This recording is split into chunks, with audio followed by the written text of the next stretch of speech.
హరే కృష్ణ అండి.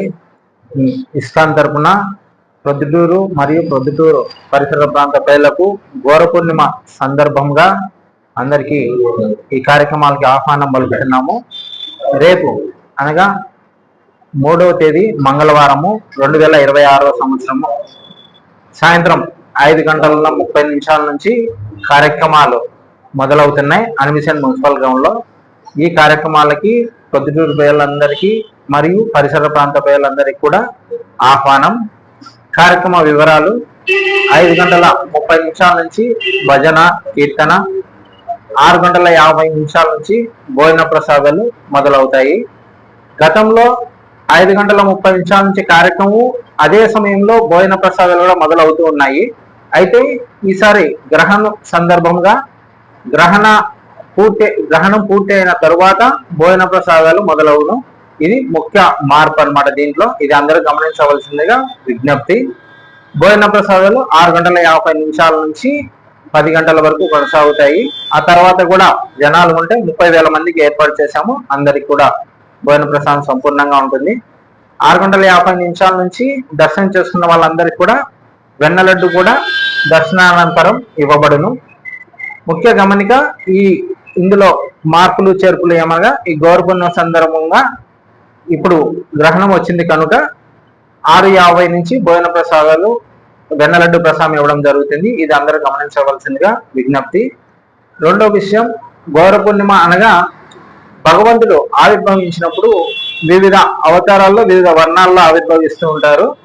5,000 సంవత్సరాల కిందట కృష్ణ బలరాములు బృందాలను ఆవిర్భవించినప్పుడు కృష్ణుడు ఆవిర్భవించారు. అదే కృష్ణుడే మళ్ళీ 500 సంవత్సరాల కిందట మాయాపూర్లో గౌరవర్ణంలో, అంటే కరగొట్టిన బంగారం ఉన్నటువంటి బంగారం అన్నమాట. ఇది గౌర అని పిలుస్తారు. ఈ వర్ణంలో వచ్చినందున గౌరంగా అని పేరు వచ్చింది. కావున పౌర్ణమి రోజు వచ్చారు అదే సందర్భంలో, కావున గౌర పూర్ణిమ అని ఈ పండుగకి పేరు అన్నమాట. ఇది చాలా మంది భక్తులు, కొంతమంది కొత్త వాళ్ళు అడుగుతూ ఉన్నారు గౌర పూర్ణిమ అంటే ఏంటని. దానికి ఇది వివరణ.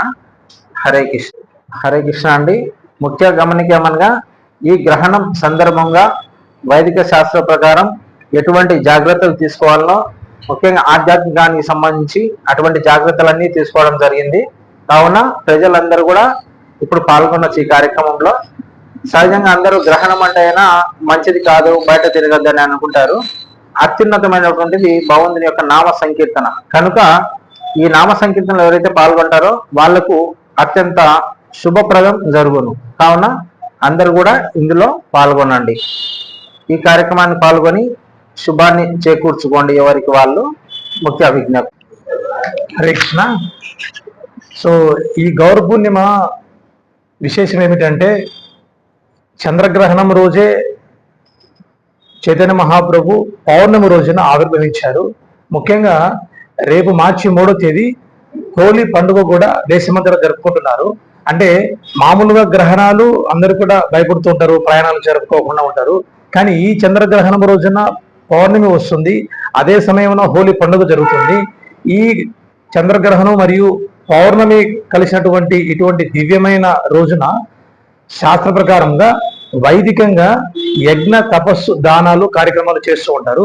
మనం చూసే మహాభారతంలో ద్వాపర యుగంలో శ్రీకృష్ణ భగవానుడు ద్వారక నుండి మరియు బృందావన వాసులు బృందావనం నుండి మరియు హస్తినాపురం నుంచి పాండవులు, కౌరవులు కురుక్షేత్ర యుద్ధానికి ముందు పుణ్యభూమి అయినటువంటి కురుక్షేత్రంలో అక్కడ యజ్ఞ, తపస్సు, దాన కార్యక్రమం నిర్వహిస్తారు.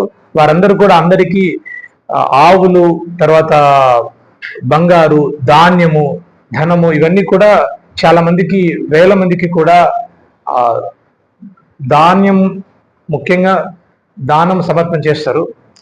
అదేవిధంగా ఇస్కాన్ ప్రొద్దుటూరు వారు ఇటువంటి దివ్యమైన రోజు ఏదైతే చంద్రగ్రహణము పౌర్ణమితో కూడి హోలీ పండుగ రోజు వస్తుంది, ఈ రోజు ఎటువంటి విశేషమైన అంటే చైతన్య మహాప్రభు 540 సంవత్సరాల కిందట రేపటి రోజున ఆవిర్భవించారు.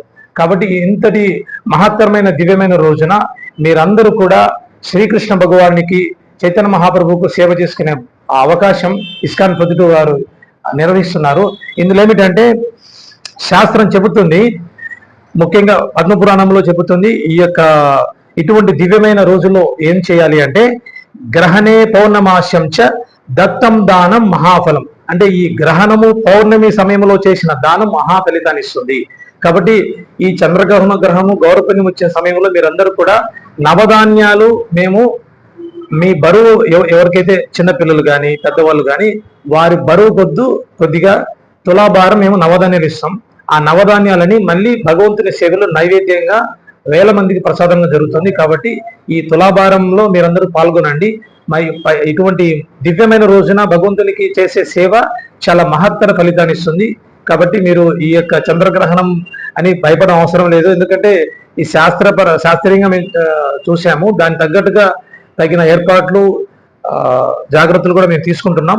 ఈ యొక్క గౌరవపూర్ణిమ రోజున మీ అందరూ కూడా పాల్గొని తులాభారంలో కూడా భగవంతునికి సేవ చేసుకోవచ్చు. హరే కృష్ణ. అంతేకాకుండా ముఖ్యంగా మేము కరపత్రాలు అందరికీ ఇంటింటికి ఆహ్వాన పత్రిక ఇచ్చే సమయంలో చాలా మంది మమ్మల్ని అడిగారు, స్వామి ఇస్కాన్ ఒకటేనా, ఇంకా చాలా ఉన్నాయా అని. ప్రజలకు మేము ముఖ్యంగా వాళ్ళందరికీ మేము తెలియజేయాలి కాబట్టి చెబుతున్నాము. ఇస్కాన్ అంటే international society for Krishna consciousness, అంతర్జాతీయ కృష్ణ సంఘము. అంటే ప్రపంచవ్యాప్తంగా 80 దేశాలలో 800 మందిరాలు నిర్వహిస్తున్నటువంటి ఏకైక సంస్థ ఇస్కాన్, ISKCON. దీని పేరు ISK అని పెట్టి దాని ముందర వెనుకల ISKOM, ISKN రకరకాలుగా పేర్లు పెట్టి నడుపుతున్నారు. కాబట్టి మీరు గమనించాలి. ఐఫోన్ మార్కెట్లోకి వచ్చిన తర్వాత చైనా వాడు డూప్లికేట్ చేసినట్టుగా చేస్తూ ఉంటారు. కాబట్టి వాటికి మాకు సంబంధం లేదు. పొద్దుటూరులో ఇస్కాన్ పొద్దుటూరు మందిరం కేవలం కొరపాడు రోడ్డులో రిలయన్స్ మార్ట్ దగ్గర ఉన్నటువంటి పొద్దుటూరు ఇస్కాన్ మందిరం ఒక్కటే. దీన్ని గమనించాలి. ఇదే విధంగా ద్వాపర యుగంలో శ్రీకృష్ణ భగవాన్ ఉన్నప్పుడు కూడా పౌండ్రక వాసుదేవుడు అని ఒకరు, పౌండ్రకు ఆయన పేరు, ఆయన ఏం చేశారంటే నేను కూడా వాసుదేవుడిని, నా పేరు పౌండ్రక వాసుదేవుడు అని శంఖచక్రాలు పెట్టుకొని భగవంతుడిలాగా నటించడం జరిగింది. ఆ తర్వాత తన తప్పు తెలుసుకోవడం జరిగింది. కాబట్టి ఇస్కాన్ పేరు లాగానే కొంతమంది ఇదే ధోతి, కుర్తా, తర్వాత జపమాల, కంటిమాల వేసుకొని వస్తారు. డూప్లికేట్ ఒరిజినల్ అడగండి. ప్రపంచవ్యాప్తంగా మీ సంస్థ ఎక్కడుంది? ఇస్కాను 80 దేశాలలో ఉంది, 800 మందిరాలు నిర్వహిస్తుంది. దీన్ని గమనించాలి. మిగతా మా ఇస్కాన్ ఉండేది 6 అక్షరాలతో ఉంటుంది, ISKCON. కానీ వారి యొక్క అక్షరాలు చూస్తే కేవలం 4 ఉంటాయి. దాన్ని గమనించండి. కాబట్టి వాటితో మాకు సంబంధం లేదు. మీరు ప్రజలందరికీ మేము తెలియజేయాలి కాబట్టి మా యొక్క కనీస బాధ్యత. హరే కృష్ణ. ధన్యవాదాలు.